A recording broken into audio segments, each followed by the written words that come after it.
नमस्कार, मैं कमलेश कबीर आपका एक बार फिर स्वागत करता हूं इस नए एपिसोड में। आज के इस एपिसोड में हम बात करेंगे बिहार विधानसभा चुनाव की, लेकिन साथ में ही हम बात करेंगे जगदीप धनखड़ और प्रधानमंत्री नरेंद्र मोदी की। पिछले 2 दिन से जो हमें राज्यसभा में देखने को मिला, वो बिल्कुल अप्रत्याशित था। अब ये अलग बात है कि मीडिया जो है वो अलग-अलग तरीके से, क्योंकि टीआरपी के चक्कर में और व्यूज बढ़ाने के चक्कर में कुछ भी रिपोर्टिंग जो है वो कर सकता है। लेकिन मुझे लगता है और यही एक वजह है कि मीडिया ने अपनी विश्वसनीयता जो है वो लगातार कमजोर कर दी। अब आप थंबनेल देखोगे तो ऐसे लगेगा जैसे पता नहीं इनके पास जो है वो पूरी खबर है, वो लोग वहीं बैठे थे जब मीटिंग में क्या हुआ था। और तब भी मैंने जो है वो बात की थी, और मैंने जो है वो बात की थी कि हमें जो है वो जगदीप धनखड़ के जो जिसको कहें कि स्वभाव को समझना चाहिए। टकराव किसी के भी बीच में हो सकता है, लेकिन जगदीप धनखड़ का जो स्वभाव है उसके हिसाब से मुझे लगता है कि उन्होंने जो है वो इस तरीके का फैसला लिया। और सरकार को लगा, केंद्र सरकार को लगा कि जगदीप धनखड़ कुछ ऐसे मुद्दों पे जो पॉलिटिकली जो है वो स्टेटमेंट नहीं देने चाहिए, या पॉलिटिकली वो करेक्ट नहीं हो सकते क्योंकि उससे पार्टी को नुकसान हो सकता है। तो उसके बाद जो भी कुछ हुआ, लेकिन हाँ, इतना जरूर तय माना जा सकता है, जिस तरीके से प्रधानमंत्री नरेंद्र मोदी ने जब जगदीप धनखड़ उपराष्ट्रपति बने और जो उन्होंने भाषण दिया, और जब वो इस्तीफा देकर चले गए, तो उसके बाद अगर आप उनके जिसको कहें कि ट्वीट को चेक करेंगे, तो आप कह सकते हैं कि कुछ ना कुछ जो है वो गड़बड़ जरूर हुई है। लेकिन खैर, उसके ऊपर हमने कल भी बात की, और अब 1-2 दिन में कुछ और भी खबरें आने वाली है, क्योंकि आज जगदीप धनखड़ का जयपुर का एक पहले से तय दौरा था। अब उसके बाद खबर आएगी कि वहां पे जो है वो क्या हुआ नहीं हुआ। लेकिन इसी बीच एक ट्वीट आता है कन्हैया कुमार का। अब कन्हैया कुमार की मैं बात इसलिए कर रहा हूं क्योंकि भारत की राजनीति में जिस तरीके से वामपंथी कीड़े कुलबुलाने लगे हैं, ये बड़ा जो है वो इस देश का दुर्भाग्य है। और ऐसा मैं क्यों कह रहा हूं, इस वीडियो में जो है वो हम तर्क के साथ बात करने वाले हैं। 3 से 4 दिन पहले इंडियन एक्सप्रेस, जो कि कन्हैया कुमार का एक पूरा, आपको पता होगा, उनकी मुलाकात होती है उनके इंडियन एक्सप्रेस के एक जो पत्रकार होते हैं उनसे, और बातचीत की पूरी जो है वो उसमें छापी जाती है। अब बड़ा सवाल ये होता है कि क्या कन्हैया कुमार का कद भारत की राजनीति में इतना बड़ा है कि इंडियन एक्सप्रेस उनको जगह दे रहा है, तो क्या ऐसी ही जगह किसी और व्यक्ति को भी दे सकता है जिसके पास बहुत सारा टैलेंट हो, या वो कन्हैया कुमार से भी बहुत आगे खड़े हो? तो आपको जवाब मिल जाएगा कि शायद जो है वो मुमकिन नहीं है। लेकिन उसके बाद में जो ट्वीट आता है कन्हैया कुमार का, और जिस तरीके से उन्होंने अपनी भाषा का इस्तेमाल किया है, तो आप देखिए, जब हम बात करते हैं ना कांग्रेस पार्टी की, तो कांग्रेस पार्टी को जो नजदीक से जानता है, अगर आप उससे बात करोगे तो पता चलेगा कि कांग्रेस पार्टी का गर्त में जाने का कारण क्या है। आज भी अगर भारतीय राजनीति में अगर आप गद्दावर नेताओं की बात करोगे, जिनका कद जो है वो राजनीति में बहुत ऊपर है, ऐसे तमाम नेताओं की भीड़ जो है वो आपको कांग्रेस पार्टी में देखने को मिलेगी। मैं आपको गिना सकता हूं। आप एक समय था प्रणब मुखर्जी, पी चिदंबरम, डॉक्टर मनमोहन सिंह, कपिल सिब्बल, गुलाम नबी आजाद, आप देखो मनीष तिवारी, आनंद शर्मा, एक पूरी फहरिस्त जो है वो लिस्ट है। और उसके सामने अगर आपके भारतीय जनता पार्टी की लीडरशिप को देखोगे, तो वहां पर कौन थे? लालकृष्ण आडवाणी, आप नरेंद्र मोदी की बात कर सकते हैं, अमित शाह की बात कर सकते हैं, लेकिन वो भी उस कालखंड में नहीं थे। लेकिन उसके बाद अचानक से ऐसा क्या हुआ कि कांग्रेस पार्टी उस स्थिति से आज की जो स्थिति है उसमें आ गई। तो उसके लिए जिम्मेवार है एक परिवार विशेष राजनीति, ऐसा परिवार जिसने 3 प्रधानमंत्री इस देश को दिया। तो लोगों की सोच ये हो गई, पार्टी के नेताओं की सोच ये हो गई कि इस परिवार में जो भी पैदा होगा वो भावी प्रधानमंत्री होगा, भले ही उसमें प्रधानमंत्री बनने के लक्षण हो या नहीं हो। मैं लक्षण वर्ड यहां पे इस्तेमाल कर रहा हूं, काबिलियत भी मैं कर सकता था, लेकिन मैंने लक्षणों की बात की है। और जिस तरीके से उसके बाद में पार्टी को नुकसान पहुंचाया गया, मैं आज भी कहता हूं राहुल गांधी को प्रधानमंत्री बनाने के चक्कर में प्रणब मुखर्जी को प्रधानमंत्री नहीं बना के डॉक्टर मनमोहन सिंह को प्रधानमंत्री बनाया। यह कांग्रेस पार्टी की सबसे बड़ी भूल थी और उस वक्त प्रणब मुखर्जी प्रबल दावेदार थे। और आप देखिए उसके बाद से कांग्रेस पार्टी कभी खड़ी नहीं हुई। लेकिन फिर हुआ क्या? फिर हुआ यह कि चापलूसों की भर्ती की गई और उन चापलूसों की भर्ती में G23 वाले जो नेता है उनको किनारे करना शुरू हुआ।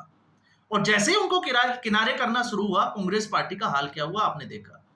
और धीरे धीरे एक वामपंथी सोच ने कांग्रेस पार्टी को जकड़ लिया। अब उसी वामपंथी सोच में जब कन्हैया कुमार यह कहता है कि देश का भगोड़ा, एक भगोड़ा वर्ड जो है वो उन्होंने अपने ट्वीट में इस्तेमाल किया है। पहले जो है वो स्कूल की पढ़ाई छोड़कर भाग गए और फिर अब देश छोड़कर। अब इसको पॉलिटिकल लोग जो है वो दो तरीके से देख रहे हैं। एक जगदीप धनखड़ से जोड़कर देख रहे हैं और दूसरा प्रधानमंत्री से जोड़कर देखने वालों का भी एक कुनबा है। और इसमें कांग्रेस पार्टी के ही फॉलोवर्स सबसे आगे खड़े दिखाई देते हैं। आप सोशल मीडिया पे, आप फेसबुक पे जाइए, आप यूट्यूब वगैरह पे जाइए, आपको ये सारी चीजें जो है वो देखने को मिल जाएगी। लेकिन जब इसकी हम बात करते हैं तो सवाल यह होता है कि क्या भारतीय राजनीति में ऐसे लोगों को जगह दी जा सकती है? क्योंकि टेम्परेरी कुछ समय के लिए कन्हैया कुमार का यह ट्वीट जो है वो कांग्रेस पार्टी को खुश कर सकता है, जैसे राहुल गांधी ने 2014 के बाद किया।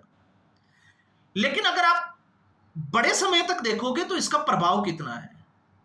सबसे बड़ा सवाल यह है, मैं आज भी कहता हूं, क्योंकि सोशल मीडिया के इस जमाने में अगर आप देखोगे तो हम लोग जो है वो पत्रकार तो है नहीं, लेकिन जो पत्रकारिता छोड़कर सोशल मीडिया प्लेटफॉर्म पे आ गए जिनके करोड़ों में व्यूज है, सवाल यह होता है कि वो तीखी आलोचना करते हैं, मोदी विरोध में आकर इतनी गालियां देते हैं और वो रातों रात उनके जो वीडियो है उनको करोड़ों लोग देख चुके होते हैं, तो फिर वो इन्फ्लुएंस क्यों नहीं कर पाते इन लोगों को? जब वोट देने का समय आता है तो फिर दिक्कत कहां आती है? अब आप जो है वो चुनाव आयोग की तरफ, मशीनों की तरफ मत जाइए, क्योंकि उस कहानी में जाओगे तो फिर आप खुद ही जो है वो उलझते चले जाओगे।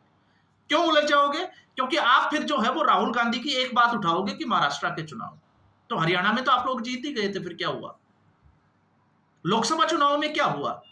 तो लोकसभा चुनाव में महाराष्ट्र में आप जीत जाते हो तो आपकी जीत हुई है, नरेंद्र मोदी की हार है। लेकिन नरेंद्र मोदी हार जाए तो फिर उसने गड़बड़ की है। बस इससे ज्यादा कांग्रेस पार्टी के पास में एक्सक्यूज है ही नहीं। क्यों एक्सक्यूज नहीं है? क्योंकि राहुल गांधी को बचाना है। लेकिन जब हम कन्हैया कुमार की बात करते हैं तो कन्हैया कुमार इस राजनीति में कहीं भी किसी भी तौर पे अगर आप ढांचे में या खांचे में देखोगे तो सबसे छोटे कद के नेता और सबसे ऊंचे कद के नेता जो है वो माने जाते हैं। इनकी बातों पर हो सकता है सुनने वाले सुनते हो, लेकिन प्रभावित कोई हो ऐसा दिखाई नहीं देता। ऐसा मैं क्यों बोल रहा हूं? क्योंकि ये एक तरीके से आप देखोगे तो वामपंथी विचारधारा की एक पौध है जिसने कुछ शैक्षणिक संस्थानों पर कब्जा कर रखा है। और आपने देखा होगा राहुल गांधी देर सबेर या कुछ ऐसे बड़े नेता जो है वो ऐसी जगह पर जाकर अपने लेक्चर्स वगैरह देते हैं ताकि आने वाली पौध को तैयार किया जा सके और फिर ये कहा जा सके कि सरकार किसी को भी हो, सिस्टम हमारा ही होगा, क्योंकि ऐसे लोग निकलते हैं। तो 2016 में टुकड़े टुकड़े गैंग या हम कहें कि लेकर रहेंगे आजादी, उससे निकला हुआ एक पौध जिसको हम कहें, जिसके ऊपर देशद्रोह का केस चला।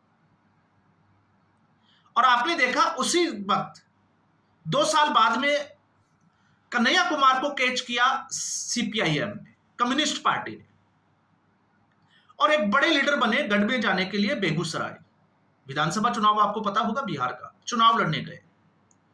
और उस वक्त आपको यह भी पता होगा कि उनके सामने कौन थे, भारतीय जनता पार्टी के, जो नवादा सीट पर जो है वो अपना चुनाव लड़ते थे। लेकिन बावजूद इसके वो चुनाव लड़ने गए बेगूसराय। अब मुझे नहीं लगता कि आपको नाम बताने की जरूरत भी होगी। और बेगूसराय में कितने वोटों के अंतर से हराया? लगभग 4 लाख से ज्यादा वोटों से। यह कन्हैया कुमार की औकात थी। फिर उसके बाद में कन्हैया कुमार को दिल्ली लाया गया और जब दिल्ली लाया गया तो उनकी जो मीटिंग थी, नाम अनाउंस किया गया था, उसमें जुतम पेजार हुए थे, किस तरीके से कुर्सियां चली थी कांग्रेस पार्टी के ही नेताओं में आपस में। और मनोज तिवारी, नॉर्थ ईस्ट जो दिल्ली की सीट थी उसमें चुनाव लड़ाया गया लोकसभा का, क्या हुआ? 2 लाख से ज्यादा वोटों से। तो अगर आप ट्रैक रिकॉर्ड देखोगे तो कन्हैया कुमार की उपलब्धि क्या है? कुछ भी नहीं है। अब इससे थोड़ा सा हम आगे चलते हैं।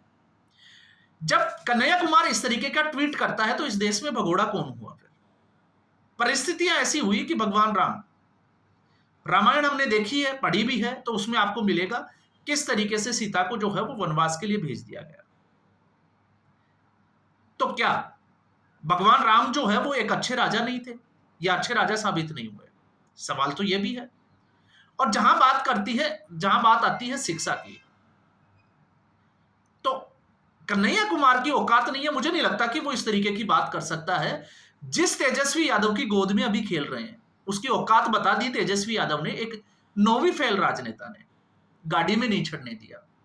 यह है कन्हैया कुमार की औकात। और जब बात आती है उससे आगे की, देश छोड़कर भाग जाने की या स्वतंत्रता संग्राम की बातें करने वाले, तो यह सबको पता है कि लॉर्ड माउंटबेटन के पीठ पीछे से किसका रिश्ता चल रहा था। आखिर ऐसा क्या था? और लॉर्ड माउंटबेटन क्यों चाहता था कि पंडित जवाहरलाल नेहरू ही इस देश का पहला प्रधानमंत्री बने?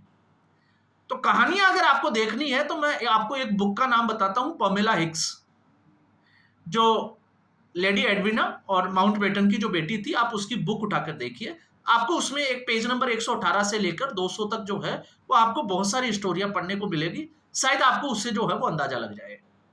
लेकिन मेरा सवाल ये भी नहीं है, मेरा सवाल है ऐसे ओछे राजनेताओं के तुच्छ ज्ञान की। अगर जगदीप धनखड़ के बारे में ये बोला है तो सीधा हमला जो है वो एक संस्था का, मतलब आप समझ गए होंगे, संघ का भी नाम लिया है। तो जगदीप धनखड़ ना तो आरएसएस से जुड़े हुए थे, पैसे से वकील थे, और पैसे से जब वो वकील थे तो आरएसएस के कुछ लोगों के लिए जो है उन्होंने, आपको पता होगा, एक केस लड़ा था और उसके बाद जगदीप धनखड़ जो है वो आरएसएस के नजदीक आए थे। और जब शोहरत की हम बात करते हैं तो पश्चिमी बंगाल के जब वो गवर्नर बने तो तब उनकी जो है वो पहचान हुई, और फिर उसके बाद में उनको उपराष्ट्रपति बनाया।